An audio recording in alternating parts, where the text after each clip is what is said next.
Découvrez le pouvoir extraordinaire des vibrations sonores avec Alex Michel, pionnier des fréquences thérapeutiques depuis plus de 20 ans. Imaginez pouvoir transformer votre état de conscience, améliorer votre concentration et votre sommeil grâce à des compositions uniques créées avec une technologie de pointe. Dans cette masterclass « Le pouvoir des sons et des vibrations », Alex Michel dévoile les secrets des fréquences sacrées et leur impact profond sur votre bien-être physique et émotionnel. Pour assister à la masterclass, cliquez sur le lien en haut à droite de l'écran ou en description de cette vidéo. En sortant de ce rendez-vous, je vais vers Vera dans sa couveuse, je pose mes mains dessus, sur la couveuse, et je dis à Vera, ma Vera, dans quel monde est-ce qu'on t'a pas forcé à naître? Parce que toute sa naissance, toute son incarnation jusqu'à présent avait été complètement médicalisée. Moi, j'avais une grossesse à haut risque. Elle a dû être sortie de mon ventre plus tôt par césarienne parce que le placenta était mal oxygéné. Enfin, rien de sa vie n'aurait pu exister s'il n'y avait pas le corps médical qui avait tout assisté. Et là, elle ouvre ses yeux. Pour la première fois, elle me regarde droit dans les yeux. Elle me dit, et là je l'entends pour la première fois, elle me dit « Oui, mais maintenant, je suis là. »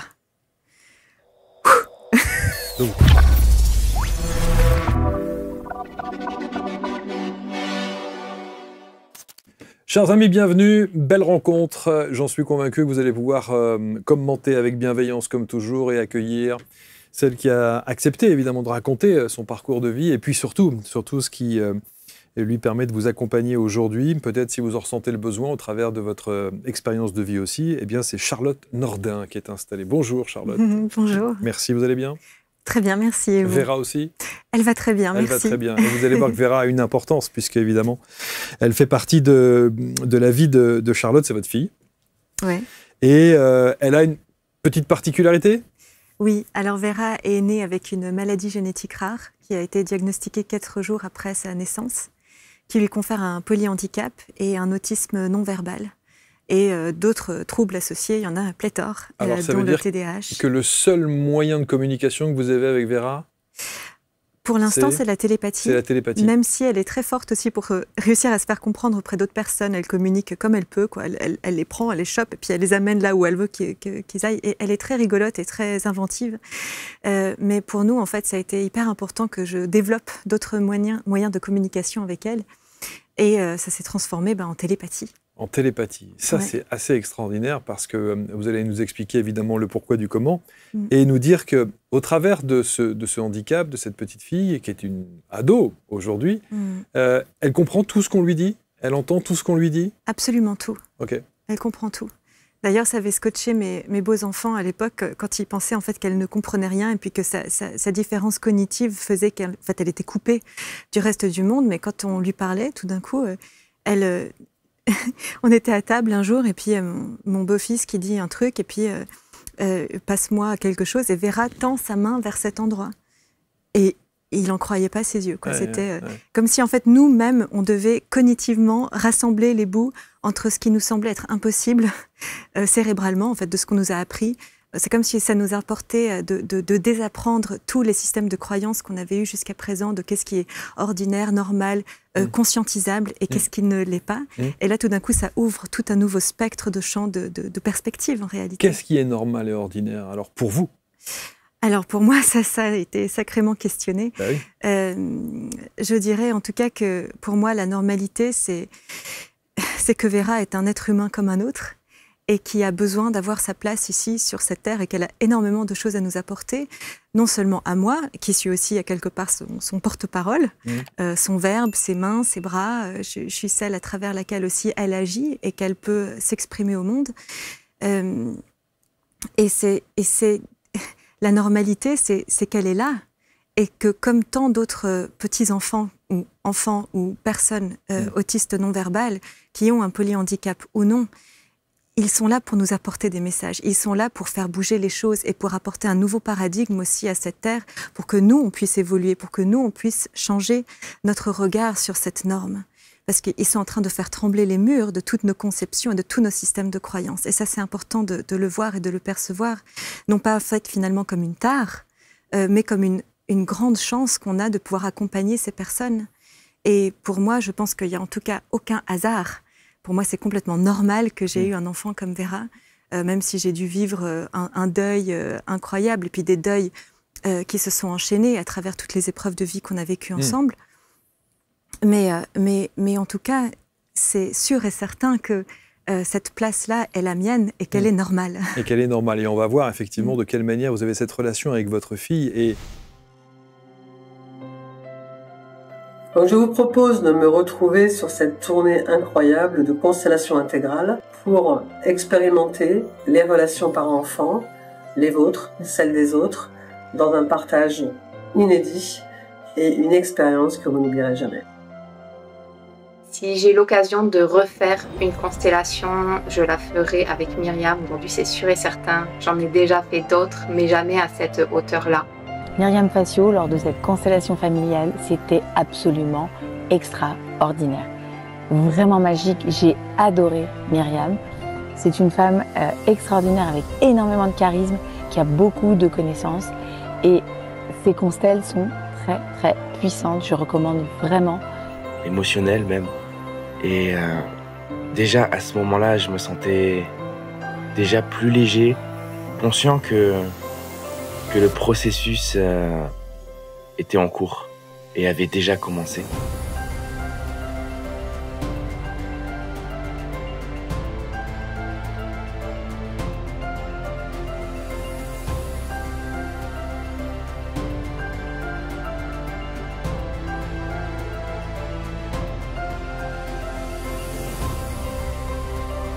Petit retour de mon expérience faite avec Myriam Facio sur les constellations familiales, expérience extraordinaire.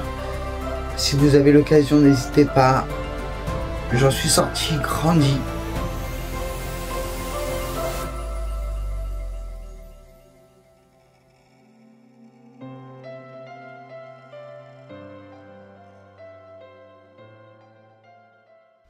une question aussi qui peut sembler incroyable, c'est de se poser la question pourquoi est-ce qu'elle s'est incarnée? Quelle est sa mission de vie?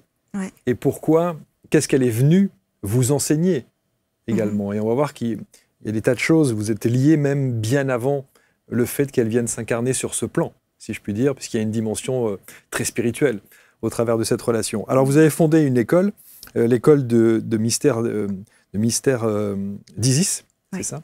On va voir ce que vous proposez, l'accompagnement également. Est-ce que Vera va voir cette émission? Je pense qu'il y a de fortes chances que oui. On avait, je ne sais pas si vous avez entendu parler d'une série de podcasts qui s'appelle les Telepathy Tapes, qui ont fait un tollé, mais tout le monde ne parle plus que de ça maintenant, surtout dans les milieux spirituels anglophones. Et en fait, on a écouté tous les podcasts, donc moi je les avais dans les oreilles, et puis elle pipait pas mot. Elle écoutait à travers moi, à travers mes oreilles, et ça l'a mis dans un calme incroyable.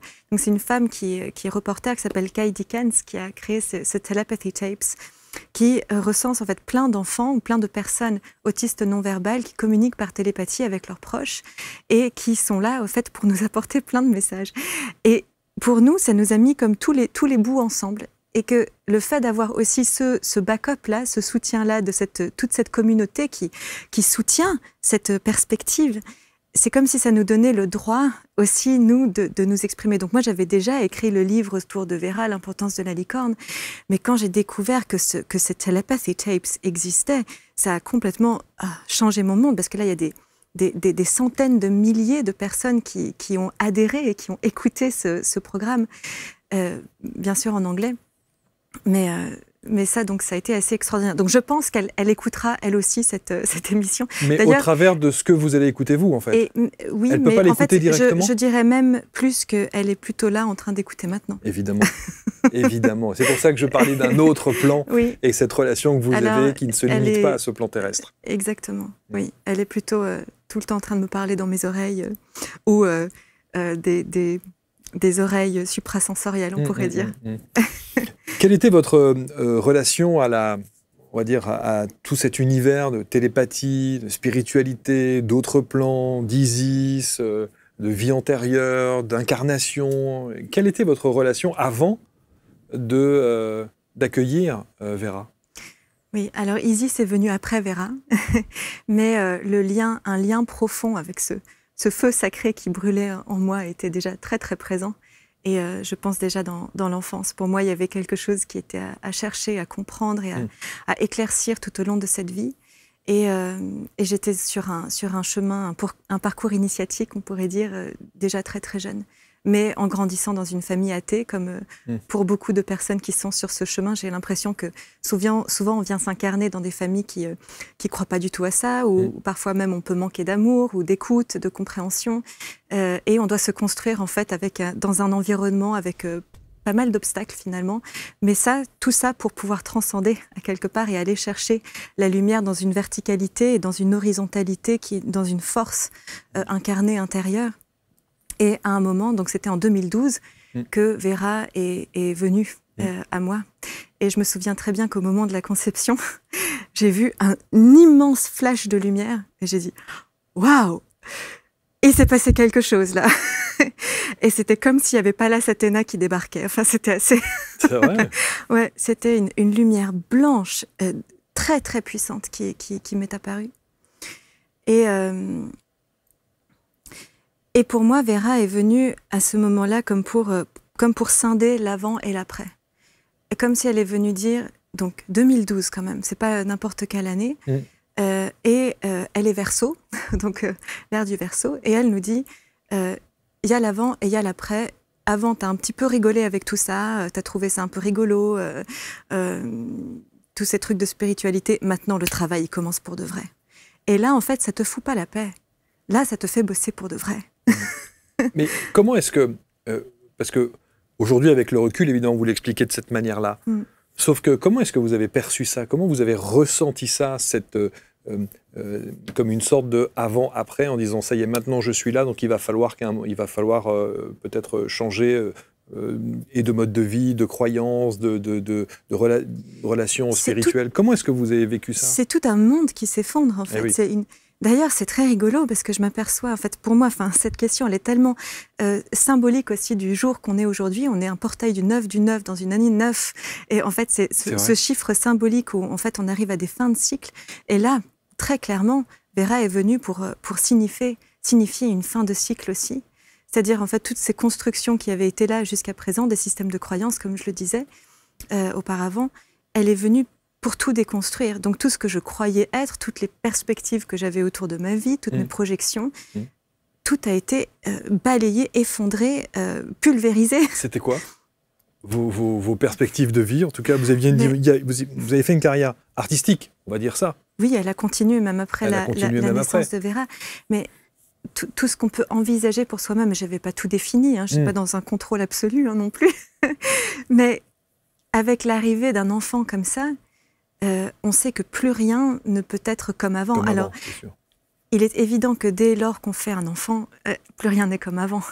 Mais je pense que là, il y a c'est non seulement transcendant, inévitable et bouleversant. Je vais avoir du mal peut-être à expliquer dans les détails comment est-ce que les fondations s'effondrent. Mais c'est une construction intérieure. C'est comme si on vous enlève le sol sous vos pieds. C'est vertigineux. J'ai vécu un vertige comme si j'étais perdue dans l'espace. C'est un tsunami de... Perdue dans l'espace avec plus rien qui tenait la solidité sous mes pieds. Et à partir de là, je ne sais plus qui je suis, je ne sais pas quelle est ma vie, je ne sais pas comment je vais pouvoir la construire. Et j'ai plus rien de solide à quoi m'accrocher. Ça, c'était vraiment cette sensation qui a été la première base autour de laquelle j'ai dû créer de nouveaux fondements. Et pour moi, c'est aussi quelque chose là qu'on est en train de vivre aussi, peut-être en tant que collectif, où il y a justement ces fondements qui s'effondrent et quelque chose de nouveau à reconstruire. Comme si tous les châteaux de cartes étaient en train de s'effondrer et qu'on avait une nouvelle base à regarder. Et on ne sait pas exactement ce que c'est. Moi, je ne savais pas à l'époque quels allaient être les nouveaux systèmes autour desquels j'allais pouvoir me construire une vie pour Vera et moi, nous rencontrer, nous trouver, et puis trouver une source d'alignement intérieur. Vous vous séparez de son papa? Oui, et ça c'est très intéressant aussi, parce que quand ces petits êtres-là, qui sont tellement chargés d'une lumière incroyable, Vera c'est un être de lumière très très puissant, quand il s'incarne dans vos vies, tout ce qui est caduc doit tomber. Ah ouais. Et ça ne veut pas dire que le papa de Vera est une mauvaise personne ou quoi que ce soit, mais c'est que nous deux, on n'avait en tout cas plus rien à faire ensemble. Et que si... alors, le premier réflexe, c'est évidemment de s'accrocher à ce qui est là, parce que c'est rassurant. Mais elle est venue casser tous les carcans, quoi. Tout a explosé, tout a implosé. Donc, il était devenu évident que notre chemin de vie n'était plus du tout ensemble. Donc là, je me retrouve avec Vera et une vie pour elle et pour moi, quoi. Oui, c'est ça. Ouais. Du coup, comment... parce que quand vous parlez effectivement de cette transformation, tout semble complètement abyssal et il faut le vivre bien sûr pour le comprendre. Merci. Abyssal. Oui, Ouais. non, mais c'est ça, c'est vrai. Ouais. Et on se met à votre place, mais évidemment 2 secondes parce qu'on ne peut pas imaginer une chose comme ça, sauf les parents qui vivent la même chose que vous. Face à ce petit être, évidemment, est-ce que vous la voyez toute petite comme un être fragile de par son handicap, ou est-ce que vous parlez de handicap? Oui, alors ça c'est une... Merci de poser la question parce que, à mon avis, c'est une grande question. Déjà, on est tous handicapés à quelque part. Et donc moi, je suis suédoise et je trouve que c'est très intéressant parce qu'au niveau de la langue, en Suède, on ne parle pas de handicap. Ça, c'est un mot qui est banni de la langue. C'est politiquement complètement incorrect. Et maintenant, en francophonie, pour honorer les personnes handicapées, on parle de personnes en situation de handicap. Mais alors qu'en suédois, par exemple, on parle de variations dans la fonction. Et des variations dans la fonction, finalement, on en a tous. Ça ne veut pas dire, en fait, que vous et moi, on n'est pas les mêmes. On a différentes fonctions et on a une variation dans nos fonctions. Et pourtant, pardon, vous dites polyhandicapé avec un spectre autistique. Oui. Polyhandicapé. Oui. Donc vous dites bien le mot handicap. Oui, je le dis, parce qu'en fait, il faut bien que je me fasse comprendre aussi dans ce monde. Mais au fond de moi, pour moi, elle n'est absolument pas handicapée. Pour moi, elle est plus éveillée que la majorité d'entre nous. C'est pour ça que quand vous avez dit tout à l'heure, c'est un être tellement lumineux que c'est antinomique avec le fait de parler d'handicap. Ah non, mais son cœur est en pleine conscience. La majorité des cœurs des gens de ce monde sont handicapés, alors que elle, son cœur est hautement éveillé. Si on regarde au niveau du cœur, là, on peut parler de qui est handicapé ou pas, finalement. Il y a une question, évidemment, qu'on est obligé de se poser, que si on se met 2 minutes à votre place, est-ce que le mot « pourquoi » a eu une résonance dans votre vie? J'imagine que oui. Alors, merci de poser cette question, elle est très chouette. Donc, Vera est née très prématurée. Elle est née à 7 mois et demi et elle pesait 1,3 kg. Donc, c'est vraiment un tout petit bout comme ça. Elle a été mise sous couveuse. Et comme elle était tellement fragile et vulnérable, parce que physiquement, oui, elle est fragile et vulnérable, pour revenir à cette question. Il y a beaucoup d'informations qui me viennent en même temps. Donc, sa conscience n'est pas fragile ni vulnérable, elle est certainement plus puissante que celle de beaucoup d'entre nous. Et sa sagesse est très grande, très vaste. Elle a accès à un champ de conscience éternel, on peut dire à l'infini. Et c'est comme si elle pouvait aller piocher dans cette banque de données de l'infini, ce qui lui donne une immense conscience, mais qui peut être difficile parce que, mise en relation avec ce monde fini de la matière dans lequel la majorité d'entre nous vivons, il y a une confrontation qui rend cette immensitude difficile à vivre.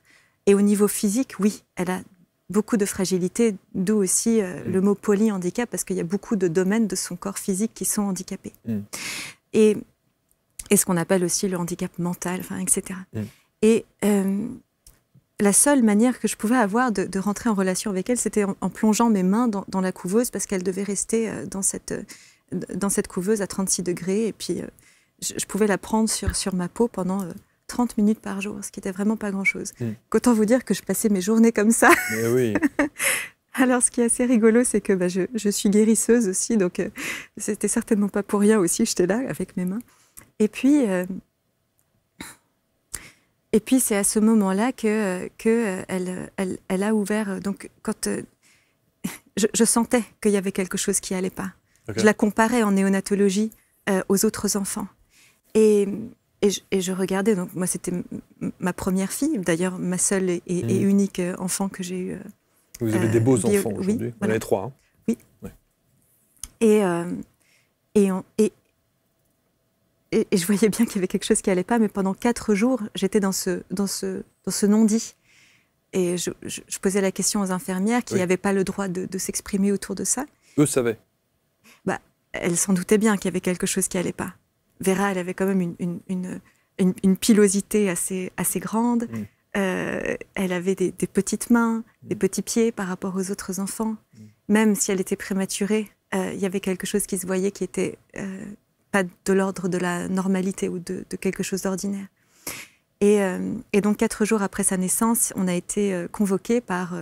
alors ils étaient tous là dans une salle blanche, la table blanche, les blouses blanches, la boîte de mouchoirs sur la table, les généticiens, l'obstétricien, les médecins de la néonatologie, enfin, le psychologue, psychiatre, tout ce que vous voulez. Voilà, ils nous annoncent que Vera a une maladie génétique rare qui se nomme le Cornelia de Lange. Et Cornelia quoi? Enfin, c'est quoi ce mot bizarre? Donc Cornelia de Lange, c'est le nom de la pédiatre au XIXe siècle qui a réussi à mettre ensemble tous les enfants qui avaient ce même diagnostic. Et je demandais mais c'est quoi? C'est un peu comme la trisomie. Enfin, et puis c'était très vague, très flou. Je comprenais rien du tout. Et là, je suis allée en sortant de ce rendez-vous. Je vais vers Vera dans sa couveuse. Je pose mes mains dessus. Sur la couveuse, et je dis à Vera, ma Vera, dans quel monde est-ce qu'on t'a pas forcé à naître? Parce que toute sa naissance, toute son incarnation jusqu'à présent avait été complètement médicalisée. Moi, j'avais une grossesse à haut risque. Elle a dû être sortie de mon ventre plus tôt par césarienne parce que le placenta était mal oxygéné. Enfin, rien de sa vie n'aurait pu exister s'il n'y avait pas le corps médical qui avait tout assisté. Et là, elle ouvre ses yeux. Pour la première fois, elle me regarde droit dans les yeux. Elle me dit, et là je l'entends pour la première fois, elle me dit « Oui, mais maintenant, je suis là. » Donc vous percevez, vous entendez ça? Je l'entends dire ça. Je l'entends dans mon esprit dire ça. C'est comme un mélange de plusieurs clairs, mais de claire sentience, de clair ressenti et de claire audience. Et après, elle referme les yeux. Waouh. Ouais. Et je remonte dans la voiture avec son père. Et moi, j'ai un blackout. Je pouvais plus rester réveillée. Comme si mon âme était... Enfin, je suis partie. Et pendant 48 heures, je suis plus sortie du lit. Je pouvais pas sortir, je pouvais plus rien faire. Vraiment, blackout total. Et très vite, donc je reviens auprès de Vera, en néonatologie toujours, et j'ai beaucoup sympathisé avec le médecin-chef de la néonatologie, qui était un homme extraordinaire. Il a aussi beaucoup œuvré en Afrique pour les enfants prématurés là-bas. Et il observait un peu ce qui se passait pour nous. Enfin, on était quand même un cas un peu particulier. Et puis, j'ai appris par la suite que les infirmiers qui s'occupaient de nous, les seuls qui osaient un peu s'occuper de nous, c'était ceux qui étaient un peu les guerriers de front, quoi. Les costauds. Ouais. Les costauds. Et pour répondre donc à la question du pourquoi, il m'a posé la même question. Il m'a dit, mais qu'est-ce qui se passe pour vous? Vous avez l'air d'accepter tellement rapidement cette situation. C'était le cas pour vous deux? Non. Non. Et donc il m'a dit, et alors je lui ai expliqué que pour moi, en fait, la souffrance, c'était la résistance à ce qui était là. C'est de nager à contre-courant dans la rivière. Donc si j'accepte et que je peux nager avec le courant, je peux trouver la paix avec ce qui est là. Et je savais qu'il y avait une raison à ça, mais je ne savais pas laquelle. Mais je savais que c'était mon chemin, et j'en étais convaincue. Ça, quand on écoute ça de l'extérieur comme ça, on se dit, quelle sagesse. Mais d'où vient cette sagesse? Est-ce que c'est le regard de Vera et le message qu'elle vous envoie, que vous percevez par télépathie, qui d'un seul coup vous donne cette espèce d'étincelle de lucidité, d'éveil, voilà, d'éveil absolument incroyable, ou est-ce que ça vient d'ailleurs? Je pense que je me suis incarnée... Vous aussi. Non, je pense que cette vision du monde, je l'avais déjà avant Vera. Mais elle est vraiment venue challenger ça. Elle est venue tester donc tous les concepts que j'essayais d'appliquer dans ma vie. Elle est venue avec le gros lot, quoi. C'est clair. Elle est venue avec le gros lot pour dire, et là, est-ce que cette vérité est toujours vivante et vibrante à l'intérieur de toi? Est-ce que tu honores toujours cette vérité sacrée en toi, maintenant? Quelle était cette vérité sacrée avant l'arrivée de Vera? Qu'une puissance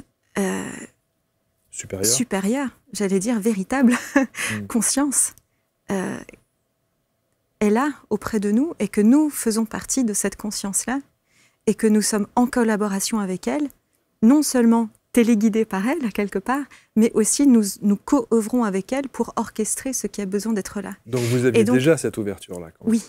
Et donc cette arrivée de Vera, pour moi, elle était comme préprogrammée. Il y a certaines choses, dans ma perception, il y a certaines choses dans nos vies, en fait, qui sont...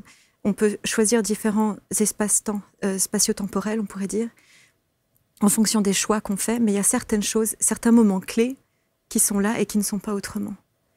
Et ce moment clé-là, il en faisait partie. Et je pense aussi que elle avait besoin de trouver une mère auprès de laquelle œuvrer. Mais en fait, j'en avais pas d'autre que moi pour Vera. Enfin, c'était elle et moi. Il y a une relation d'âme qui est très puissante et qui était là déjà auparavant. Et même, j'ai eu la sensation à plusieurs reprises qu'elle était, avant de s'incarner, elle était comme une guide pour moi, déjà. Et qu'elle est venue sur Terre, non seulement pour que je puisse l'aider à œuvrer, mais en fait, peut-être même en service pour moi, parce qu'elle trouvait peut-être que mon évolution n'allait pas suffisamment vite. Cette notion de... Comme vous dites, elle était sans doute une guide avant son incarnation pour moi. Qu'est-ce qui, aujourd'hui, vous fait dire ça? Je pense qu'elle l'est encore. Et quand j'ai des questions philosophiques et métaphysiques, je les pose à Vera. Elle a toujours des réponses extraordinaires. Et elle vous répond par télépathie, donc, hein, chaque fois. Oui. Waouh. Oui, parfois elle m'envoie des images, parfois elle m'envoie des sensations. Des réponses aussi. J'aime beaucoup aussi l'écriture avec elle. Ah oui. Parce que ça permet de... J'aime bien le temps de l'écriture. Enfin, pour toutes les personnes qui ont fait qui ont écrit fait du journaling, comme on appelle ça, je sais pas comment... On dirait écrire des journaux. Un journal intime. Un journal intime, ou juste ses pensées, laisser le courant arriver comme ça, et rédiger avec fluidité ce qui nous passe par le corps et l'esprit. Il y a quelque chose qui se dépose et qui s'ouvre dans ces moments-là. Et ça nous met dans un espace de communion profonde, elle et moi. J'ai envie, évidemment, de vous poser cette question, mais si vous ne souhaitez pas y répondre, c'est votre droit, bien entendu, et on le respectera. Est-ce qu'elle est consciente de ce qu'elle vit? Alors, je ne veux plus utiliser le mot handicap parce que ça me gêne, d'autant plus si elle regarde l'émission et si elle a la possibilité de comprendre ce que Si, elle dit que c'est OK, que vous pouvez dire handicap. Alors, c'est OK, d'accord. Est-ce qu'elle est consciente de ça? Est-ce qu'elle est consciente de l'état dans lequel, effectivement, elle vit, OK, de sa différence? Et est-ce qu'elle est consciente de sa mission? Parce que, visiblement, vous parlez d'une mission d'incarnation par rapport à vous et notamment à votre éveil. Est-ce qu'elle est consciente de ça? Oui, elle en est consciente. Pardon, il va falloir que vous me répétiez la question parce que j'ai un truc qui a décroché dans mon cerveau. Non, la question c'était simplement de savoir si elle était consciente. Si elle est consciente. Oui, super. D'abord de sa différence et ensuite de sa mission presque. Oui, parce tout à fait. On a le sentiment, parce que moi aussi j'ai les questions qui arrivent parce que cette situation me touche beaucoup, mais je me dis, est-ce qu'elle le prend comme un sacrifice? Non. Ah, ça c'est merveilleux. Mais vous avez des super questions. Non, merci mais beaucoup. Elles arrivent comme ça. Vous voyez? Et alors, c'était extraordinaire. On faisait une promenade. Ça fait partie de nos activités préférées. Donc Vera est en poussette, une grosse poussette trek. Et on fait le plus de promenades dans la nature possible. Mais parfois, quand on est en ville, c'est dans les parcs. Et là, on était en l'occurrence dans la forêt. Et elle me fait signe qu'elle veut sortir de sa poussette. Donc, elle peut marcher, même si elle marche un peu, c'est brinque-ballant. Et là, elle se met juste debout. Et puis, je la regarde comme ça pendant 5 minutes. Et là, elle commence à rire. Avec son rire extraordinaire. Et elle me dit, « Maman, c'est tellement incroyable d'avoir un corps.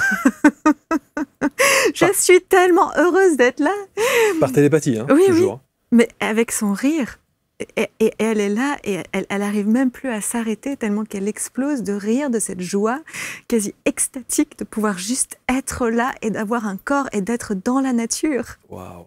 Ouais, c'est formidable. Beau, c'est beau. Et alors que moi, y compris, et tant d'entre nous, on se dit, oh, quand même, c'est dur, hein. Franchement, il y a des jours où on n'a pas envie, quoi. C'est sûr, c'est sûr, c'est sûr. Et elle, avec sa condition, elle nous dit « Ouais !» Je veux dire, ça donne vachement d'élan, d'espoir.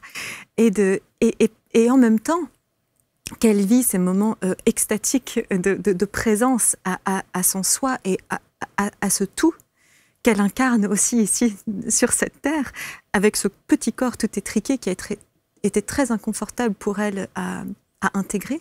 Ça lui a pris beaucoup, beaucoup de temps, et d'ailleurs, elle est encore en train de le faire, de pouvoir se déposer dans sa matière. C'est pas facile pour un être d'une aussi grande luminosité de venir s'incarner dans un corps aussi, comme elle le dit elle-même, étriqué. C'est pour ça que je parle de prise de conscience et de savoir si effectivement elle en souffre. Alors, ça n'a pas été facile pour elle. Ça n'a pas été évident. Et en même temps, elle est d'une telle sagesse, enfin, c'est la part humaine en elle qui trouve que c'est compliqué. Il y a des jours où elle n'en peut plus. C'est vraiment fatigant, c'est usant. C'est ce qu'on dit aussi, c'est des enfants, enfin, en tout cas pour Vera, qui est très très sensible, qui sent les choses, mais d'une intensité, d'une puissance tellement grande. Et c'est pour ça aussi que pour moi, c'est évident qu'on a besoin d'avoir plus d'égard aussi avec ces enfants-là. Parce qu'il y a une telle puissance qui cherche à se mettre en matière dans un corps qui dysfonctionne, qui a mal, qui peut être douloureux, qui nécessite des opérations, des prises en charge médicales fréquentes. C'est dur. Et en fait, elle a aussi découvert au fur et à mesure du temps que le regard porté sur elle était différent. Et pour elle, ça, c'est peut-être quelque chose qui devient de plus en plus compliqué. À l'adolescence, donc elle a 13 ans, oui, il y a des fois où elle me dit « Maman, il pense que je suis méchante parce que je ne sais pas parler. »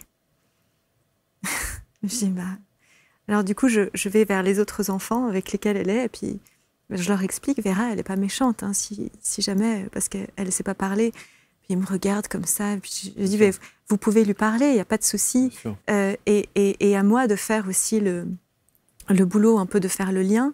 Et puis je vois aussi, j'observe qu'il y a beaucoup de parents qui sont vraiment les bras ballants, qui ne savent pas du tout quoi dire à leurs enfants. Donc j'essaye aussi de transmettre aussi peut-être un langage adapté. Je me souviens aussi quand Vera était petite, on était à la place de jeu. Alors d'aller à la place de jeu, c'est un acte héroïque et révolutionnaire avec un enfant comme ça. C'est pour ça qu'on n'en voit pas beaucoup. Parce que en fait, le regard qu'on porte sur nous est invasif, en fait, à quelque part. Invasif, alors, pour certains, oui. Pour d'autres, je pense que, et je peux comprendre ça aussi parfois, c'est que c'est très, très... On ne sait pas. On ne sait pas comment faire, que dire. Et on sait aussi, encore une fois, alors pour les adultes, c'est encore autre chose, mais les enfants face à un autre enfant comme ça, parfois le regard est insistant, c'est lourd, et même des mots ou des moqueries. Oui, voilà. si, il y en a. Mais ce sont des enfants. C'est ça, oui. Alors justement, on voit, il y a certains enfants qui vont vers Vera, qui se posent même pas la question, ils sont comme magnétisés par elle, et ils vont vers elle, ils veulent juste être près d'elle. Et puis ils me regardent après, ils me disent « Elle est trop chou !» Et après, il arrive aussi qu'on rencontre d'autres enfants qui me disent « mais pourquoi est-ce qu'elle fait des bruits bizarres comme ça Elle a quoi ?» Alors j'ai tout essayé. J'ai dit « Oui, parce qu'elle est... » Je voulais pas utiliser le mot handicap. J'ai dit, oui, bah, elle a des différences. Et après, ils me disent, mais quoi, différence? Puis après, j'essaye autrement. Je dis, bah, elle est handicapée. Ah, d'accord, c'est ça. Ça, après, effectivement, bon. Mais ça, c'est OK. Il faut juste mettre des mots simples sur des choses pas très compliquées, finalement. Mais est-ce qu'elle est consciente de ça? Et donc, elle est de plus en plus consciente du regard que les gens portent sur elle et de sa différence et de son... elle peut avoir la sensation d'être inadaptée à ce monde et que ce monde ne l'accepte pas et ne l'accueille pas. Ouais, et ça, c'est difficile. Et ce qui est parfois, du coup, un peu antinomique avec sa mission, parce que si sa mission, c'est effectivement d'entrer dans votre vie en s'incarnant et en projetant peut-être l'éveil dont vous parlez, pour vous, elle avait besoin d'être là pour vous donner cette ouverture, et en même temps, c'est aussi une souffrance pour elle. Mais je pense que c'est une super image de ce que nous sommes en tant qu'âme incarnée dans un corps ou un corps ayant une âme. Enfin, on a l'expérience humaine et l'expérience divine qui se confondent et qui se conjuguent. Et à différents moments de nos vies, on va avoir plus la part humaine qui va s'exprimer et d'autres moments, plus la part divine de l'âme.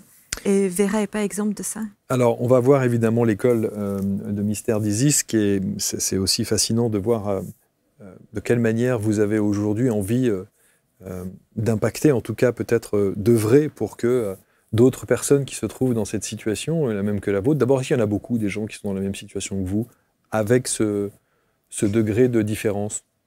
Alors, j'ai contact avec d'autres parents, aussi à travers l'institution de Vera.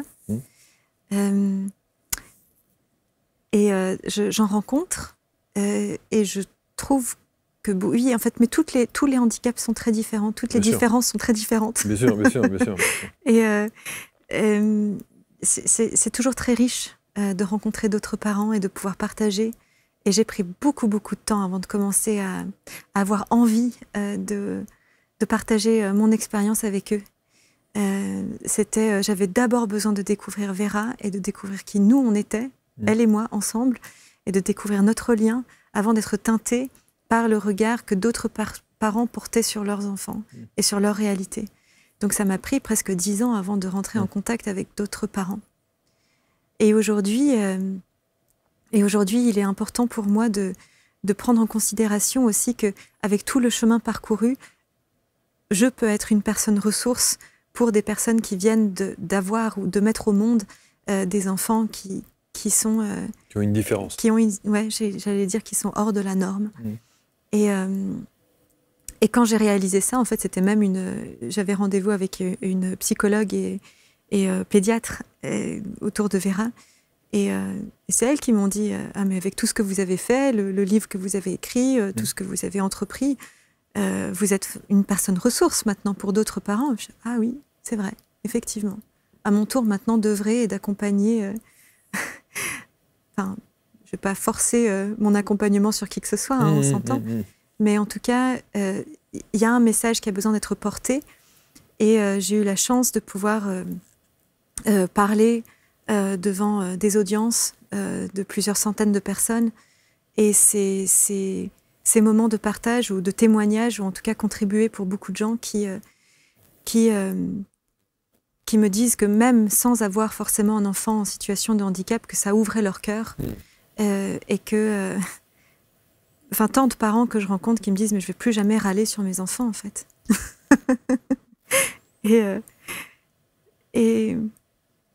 Enfin, ils me disent que Vera, l'énergie de Vera ou notre énergie ensemble les met dans l'amour. Si ça peut contribuer rien que par ça, on est d'accord. Tant mieux. C'est déjà énorme, hein, ouais. C'est sûr. Quel est votre message ?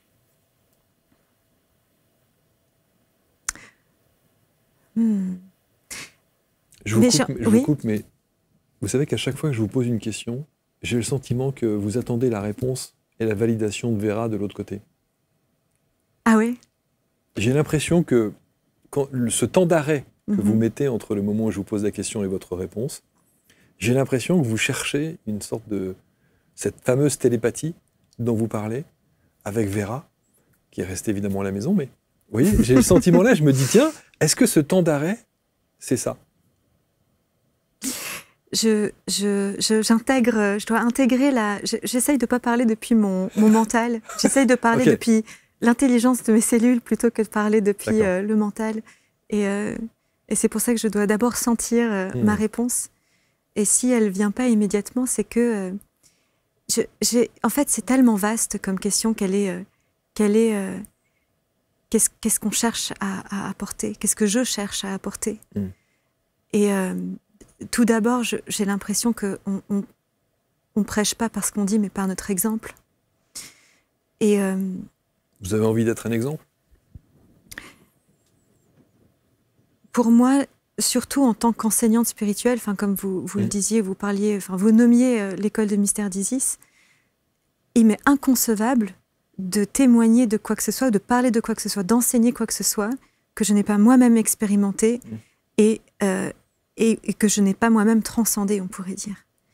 Donc si je ne peux pas expérimenter ça par moi-même et apporter cet enseignement par quelque chose qui a été incarné, pour moi, ça ne vaut rien du tout. Comme tout bon thérapeute qui se dit être thérapeute. Je l'espère. Incarné avant de proposer, propager et partager. Oui. Et c'est probablement la raison pour laquelle aussi il y a autant de thérapeutes qui ont vécu des choses difficiles. Bien sûr. Et donc, c'est aussi à quelque part d'être un messager de quelque part, de quelque chose.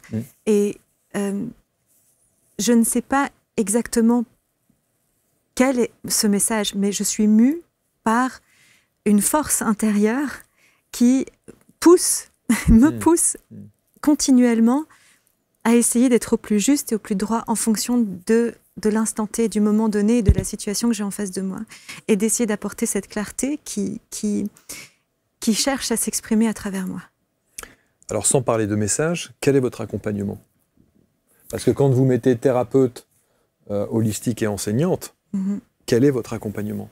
Ce n'est pas un accompagnement spécifique aux familles, aux parents ou aux mamans solo qui se retrouvent dans une situation avec un enfant différent. C'est pas que ça. Non, c'est tout le monde. Ben oui. C'est tout le monde. Et justement, c'est aussi pour ça que parfois il y a des. Enfin, j'avais beaucoup hésité avant d'écrire le livre autour de Vera parce que je voulais pas. Donc c'est l'importance de la licorne. Déjà, je suis assez secrète. Je parle assez difficilement de mon histoire, de mon vécu, alors qu'en fait je sais que c'est précieux que je le fasse et que c'est aussi ça un des socles sur lesquels je dois m'appuyer pour transmettre. Mais parce que je sais qu'il y a plusieurs personnes qui m'ont dit mais je me sens bête de venir te parler de mes petites histoires alors que toi, tu as vécu ça. Et pour moi, en fait, il est hors de question de mettre des hiérarchisations dans le vécu et dans un degré de souffrance, en fait, comme si quelqu'un aurait plus souffert qu'un autre en fonction de... Enfin, pour moi, on vit tous juste l'expérience qu'on doit être amené à vivre et qu'il y a, à travers des consultations mutuelles, où en fait, il y a l'énergie de deux personnes qui se mettent ensemble et là, à partir de ce moment-là, il y a quelque chose qui se crée et quelque chose qui est révélé.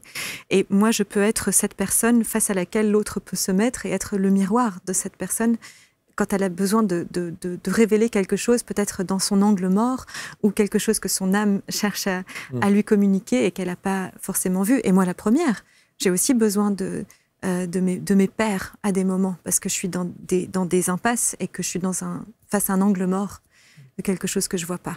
Et je sais que la vie peut être sacrément bousculante et qu'on a tous des choses qui sont à traverser.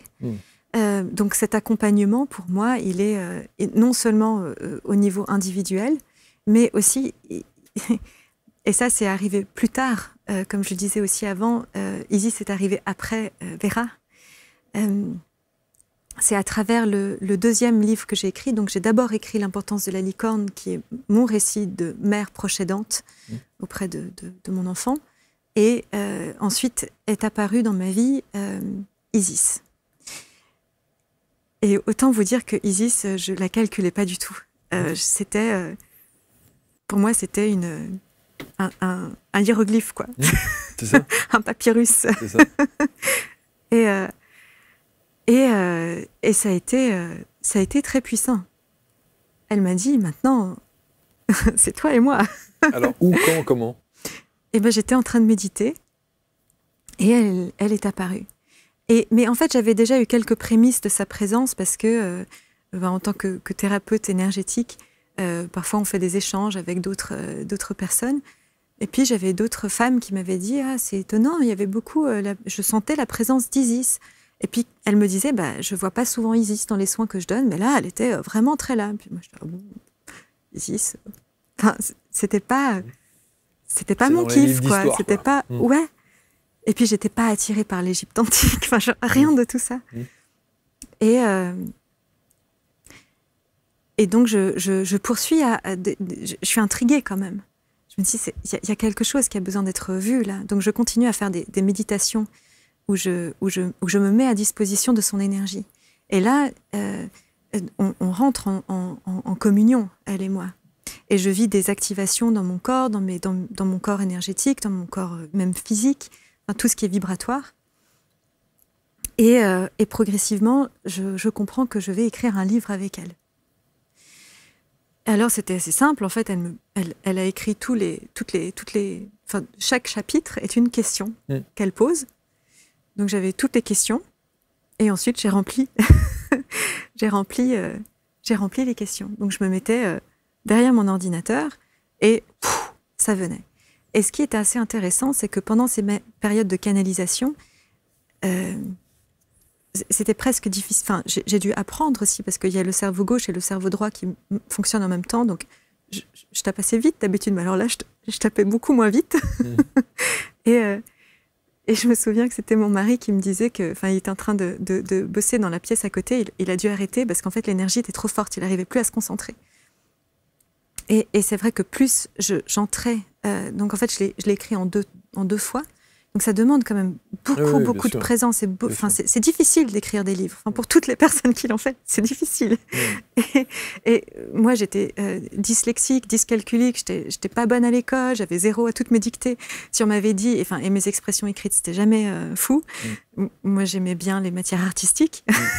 Mais si on m'avait dit un jour que j'allais écrire 2 bouquins, j'aurais dit non. On va les mettre d'ailleurs plein écran, Mathis, si tu veux bien. Mais c'est vrai que c'est un parcours de vie. Aujourd'hui, quand vous regardez un petit peu, je dis souvent dans le rétro, là, est-ce que quand vous faites un petit bilan de cette première partie de vie que vous avez là, qu'est-ce que vous pensez de tout ce de là où vous en êtes aujourd'hui, de tout ce parcours, de Vera, de votre vie en règle générale? Est-ce que vous posez des questions existentielles comme ça ou pas? C'est drôle en fait, parce que j'en reviens à une de vos premières questions qui était autour de la normalité. Ouais. Pour moi, c'est tout à fait normal en fait. Quand je vous attendais avant qu'on commence l'émission, j'avais cette intuition. Je veux pas passer pour quelqu'un de bizarre ou d'anormal en fait. Pour moi, c'est tout à fait normal en fait. Il y a rien de. Ça fait tellement partie de mon monde et de ma réalité aujourd'hui que j'imagine bien, je suis consciente du fait que ça puisse sembler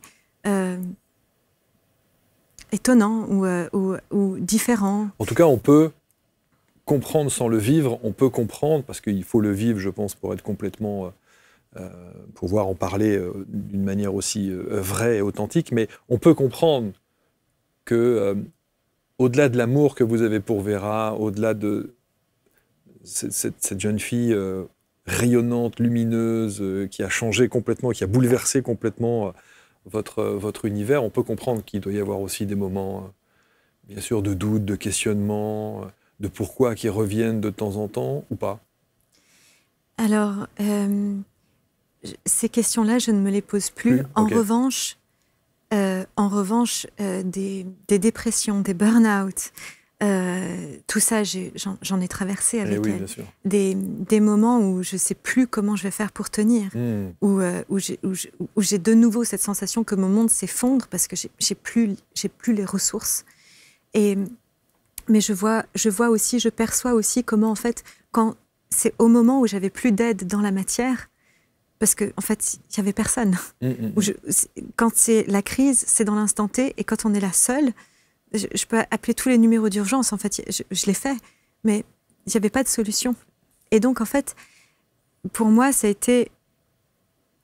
La réponse n'est pas forcément là dans la matière. La réponse, elle est dans une transcendance, plus autour de mon regard et comment je peux faire retour et revenir en mon centre. Et ça, c'est un protocole, si on veut bien, qui est universel face à toute personne qui rencontre des difficultés. L'adversité. Oui, c'est ça. Et c'est peut-être ça aussi que je cherche à transmettre à travers l'école de mystère d'Isis. Donc en fait, cette formation-là, elle est issue du livre Sagesse d'Isis Initiation, où Isis a dit, voilà, maintenant on va créer une formation. Je dis, ah bon? Je me dis, on va faire des PDF. Je dis, ah bon? On va faire des PDF. Alors tout ce que j'aurais jamais fait. Mais c'est super comme ça. Et à chaque fois, c'est des exercices, des apprentissages vibratoires et qui nourrissent aussi bien le corps émotionnel que mental, que notre énergie, pour avoir les outils pour pouvoir faire face aussi à des moments. Et je vois très bien la différence parce que j'ai aussi en thérapie certaines des personnes qui ont suivi cette formation, ils ont une forme d'autonomie dans l'adversité, les adversités qu'ils rencontrent. Et il y a une force viscérale qui habite à l'intérieur d'eux, quelque chose qui fait sens dans les difficultés qu'ils rencontrent, mais ils ont juste besoin peut-être d'un déclic ou d'une ouverture de passage. Et ça, c'est ce que permet en fait mais c'est plus qu'une formation, mais c'est cette transmission sacrée et divine qui a été mon propre chemin aussi. Et ça doit faire partie de cette mission, d'avoir traversé tout ça. Mais en fait, à chaque fois que je traversais des difficultés, des adversités, je faisais retour au divin, je faisais retour à ce centre qui pouvait me mettre en expansion ou pas, parce que j'y arrive pas tout le temps. Il y a des fois où c'est trop difficile, où c'est juste la crise de nerfs totale.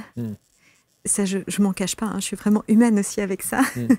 Vera m'a vu souvent pleurer, mais elle le comprend, c'est OK pour elle, parce que tant que je sais ce que je ressens, c'est OK. Si je nie ce que je ressens, pour elle, là, c'est compliqué. Donc elle a besoin que je sois claire avec mes émotions. Donc, tout enfant autiste, ou tout enfant, en fait, finalement, il n'a pas besoin que son parent il soit parfait. Bien sûr. Et il a besoin, en fait, que son parent soit au courant de ce qu'il vit, de ce qu'il traverse. Et là, dans ces espaces d'ouverture, mais qui est finalement une espèce un recentrage, une concentration de l'énergie qui est là, donc dans cet axe vertical et horizontal, ce noyau, en fait, la graine, je peux, peut-être pas dans l'instant T, mais progressivement réussir à faire sens de tout ça. Et tous ces enseignements, on les construit progressivement, parce que c'est comme quand on doit, je sais pas moi, passer le permis de conduire. On doit avoir tous les automatismes qui sont là, parce que quand on a le stress de l'examen, il faut que les automatismes soient bien en place. Il faut qu'on soit rodé. Donc c'est à ça que ça sert aussi. Qui sont les gens qui viennent vous voir, qui font appel à vous ou qui intègrent l'école de Mystère d'Isis?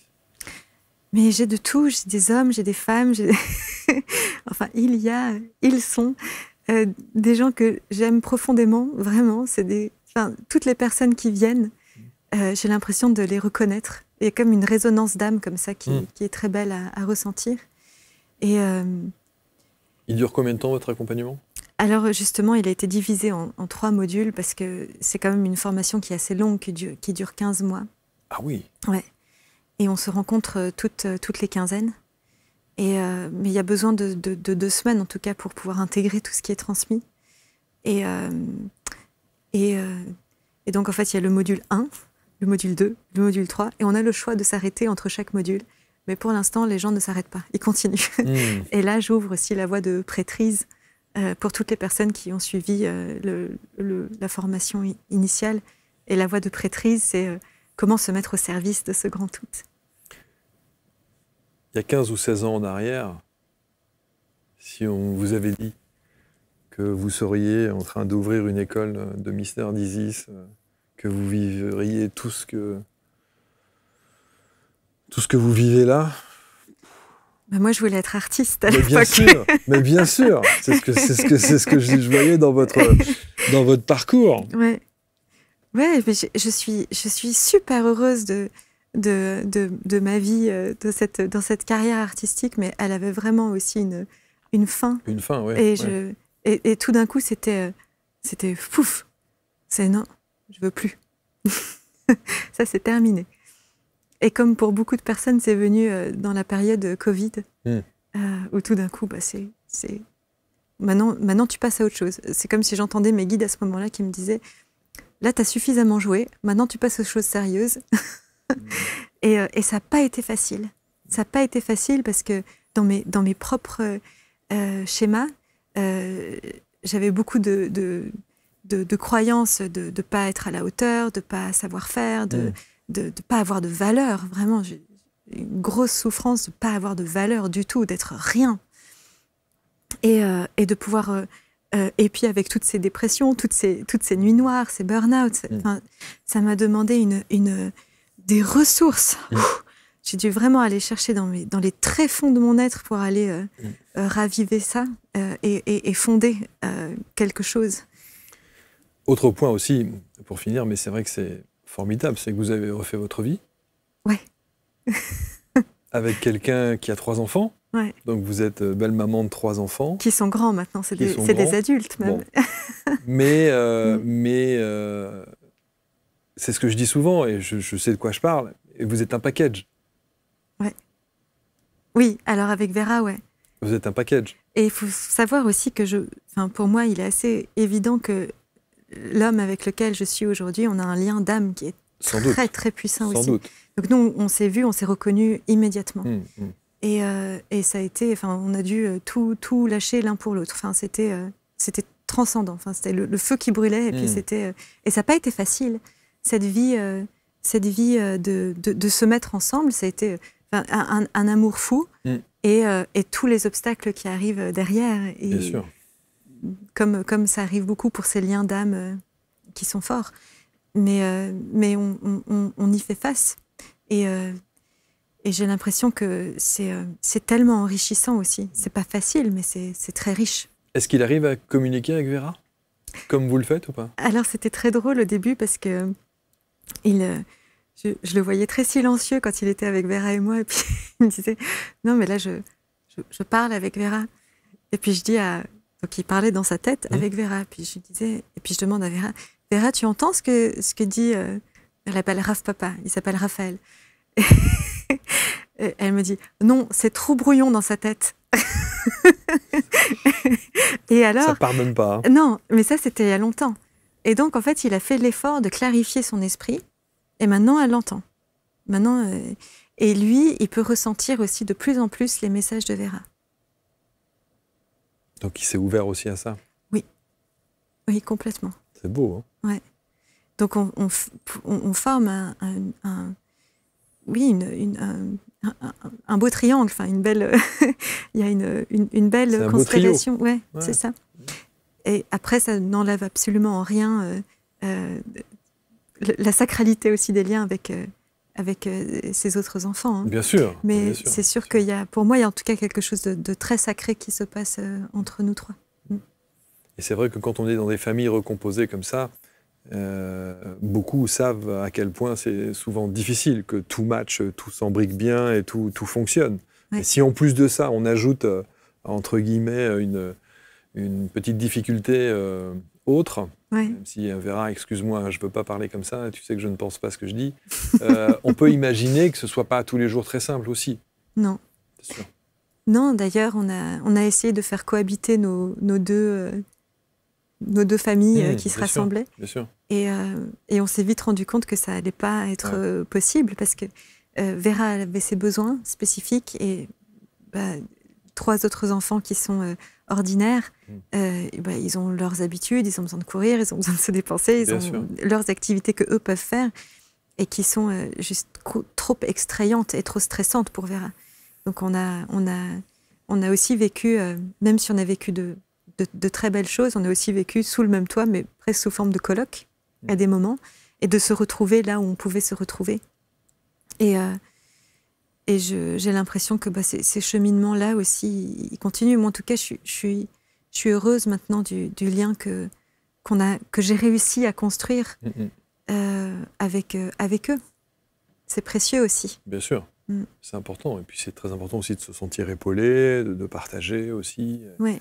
Mais il y a des fois où on ne se sent pas épaulé, où c'est le contraire, en fait, où l'adversité face à laquelle on est tellement grande qu'en fait, ça donne plus envie de pas vivre ça, mais en même temps, il y a quelque chose qui ramène à si, c'est ça qui est juste, en fait, et puis c'est ça qui est à vivre. Mais il y a il y a quelque chose de pur, de beau et de vrai qui en émerge. En tout cas, je changerai rien. Bravo. Belle leçon. L'importance de la licorne et sagesse d'Isis. Alors, quand je voyais le livre L'importance de la licorne, je me suis dit, tiens, est-ce que La licorne, c'est le symbole symbole doudou de Vera. Non, comme toutes les petites filles qui aiment les licornes, non? Oui, mais c'est tout à fait ça. En fait, il y a elle a une chambre dans son institution où tous les enfants ils font leur sieste. Et ils peuvent aussi se retirer quand c'est trop intense pour eux. Et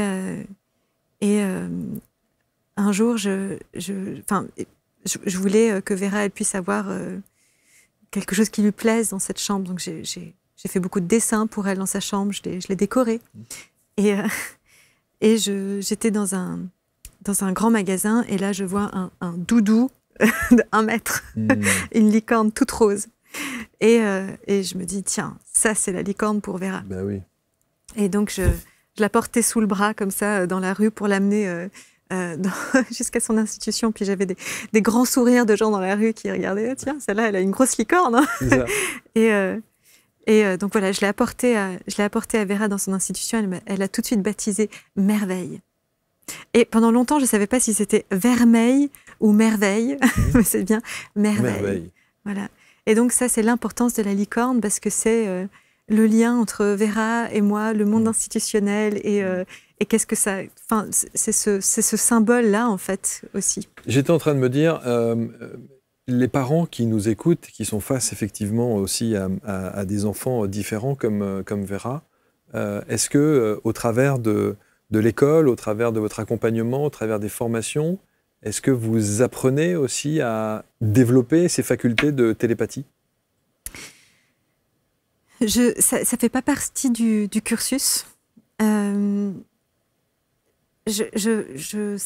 me rappelle que ça pourrait être intéressant de créer un cursus comme ça. Mais je peux vous dire que j'ai pas d'enfants différents, mais je me pose cette question-là. Je me dis, mais parfois c'est tellement difficile de communiquer. Ouais. Si on a un accompagnement qui permet d'ouvrir ça et puis de faciliter cette communication, mais c'est extraordinaire, extraordinaire. Bah oui, même quand on a un bébé nouveau-né. Par exemple. Wow. Communication télépathique comme ça pour être... mais c'est fantastique. Ouais. Si vous avez la possibilité d'enseigner ça ou de partager ça, oui, il faut. Mais pour moi, en fait, ça fait un peu partie du truc parce que plus on fait ce travail en fait de s'acheminer soi-même vers plus de clarté, plus de lumière, plus on polit notre diamant et plus il devient un réceptacle et plus on a la clarté d'esprit de pouvoir le faire. Moi, au début, quand je pressentais en fait qu'il fallait que je commence à communiquer télépathiquement avec Vera, je savais pas du tout comment faire. Au secours. Oui, non, mais je commence par où? C'est quoi? J'ai l'impression, j'ai la sensation que, on a commencé par pratiquer beaucoup par l'écriture automatique, où je devais être proche de Vera, je lui posais des questions simples. Ça peut être quel est ton animal préféré, hein, j'en sais rien. Mais j'avais besoin du crayon et de la feuille. Et progressivement, j'ai pu arrêter avec le support. Mais en tout cas, il y a eu besoin de préparer le cerveau comme si je préparais les circuits neuronaux pour reconstruire des nouveaux canaux. Mais ça, je suis convaincu qu'on va vous le demander à la suite de l'émission, là, c'est sûr. Ouais. Il y a des gens qui vont prendre contact avec vous en disant... Il va falloir que faites-moi... que je canalise un protocole. Apprenez-moi. On va en discuter avec Vera. Exactement. Comment est-ce que je l'enseigne maintenant? En tout cas, merci de merci de cette belle ouverture d'esprit. Bravo pour ce parcours de résilience aussi, qui a été nécessaire, qui l'est toujours, parce qu'on imagine que tout n'est pas non plus un long fleuve tranquille, mais on a vu de quelle manière vous avez envisagé cette vie qui s'offre à vous au travers de ce petit être qui a besoin évidemment d'être... Mais j'allais dire, au moment où je vous dis ça, je me dis mais non, en fait, tu peux pas dire ça. J'allais dire qui a besoin de vous, mais j'ai plus l'impression que vous avez besoin d'elle parce qu'elle a fait la femme que vous êtes et la thérapeute que vous êtes aujourd'hui. C'est certainement vrai. Et pour moi, je pense que, sans vouloir sembler prétentieuse de quoi que ce soit, mais je pense que, et tout un chacun de nous, le monde a besoin de nous, mais a besoin de nous éveillés. Oui, bien sûr. Bien sûr. Et le monde a besoin de Vera éveillée, le monde a besoin de moi éveillée, le monde a besoin de vous éveillée, et tout le travail que vous faites, mais de chacun de nous, en fait. C'est ce pourquoi on est là. Sinon, on ne serait pas là.